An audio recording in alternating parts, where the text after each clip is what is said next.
तर आमदार वैभव नाईक यांना पोलिसांनी आता चौकशीची नोटीस पाठवल्याचं समजतंय। भ्रष्टाचार असल्यामुळे हा पुतळा कोसळला असा आरोप वैभव नाईक यांनी केलेला होता। आरोपीची चौकशी करण्याऐवजी आम्हाला नोटीस देतायत असंही आता वैभव नाईक यांनी म्हटल्याचं पाहायला मिळतंय। हा जो पुतळा कोसळलेला होता त्यामध्ये भ्रष्टाचार झालेला आहे असा आरोप वैभव नाईक यांनी केलेला होता आणि त्या संदर्भात पोलिसांनी चौकशीची नोटीस वैभव नाईक यांना पाठवल्याचं सध्या समजतंय।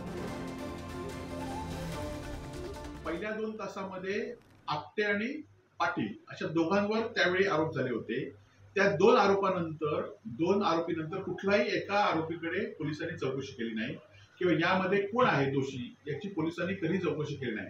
म्हणजे पुतळा स्मारक उद्ध्वस्त झाल्यानंतर 2 तासानंतर आपटे आणि पाटील असे 2 आरोपी आहेत, त्यांच्याकडनं पोलिसांनी तिसऱ्या आरोपीकडे चौथ्या आरोपीकडे कोणाने चौकशी केली नाही, कोणा स्टेटमेंट दिले आणि ते लोकांसमोर आणलं नाही। आणि या उलट आम्ही लोकांसमोर ह्या भ्रष्टाचाराचा उघड करतोय म्हणून उलटी आम्हाला नोटीस देण्याचं काम पोलीस करतायत।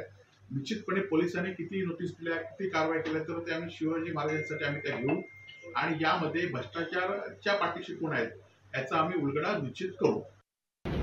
वेल्डिंग नीट झाली नव्हती की नंतर बिघडवली हा विषय राहतोच आणि त्या कारणामुळेच पोलिसांनी आमदार वैभव नाईक उबाटा गटाचे त्यांना तिथे चौकशीसाठी बोलवलंय। चौकशीमध्ये ज्या काही गोष्टी बाहेर पडतील तेव्हा पडतीलच, पण खरोखरच ह्या विषयामध्ये आमदार वैभव नाईक यांचं नाव येणं म्हणजे महाराजांचा पुतळा कोसळला आणि संशयाच्या कारणामुळे वैभव नाईकांना तिकडे पोलिसांनी चौकशीसाठी बोलवलं, ही खरोखरच लाज वाटण्यासारखी गोष्ट आहे।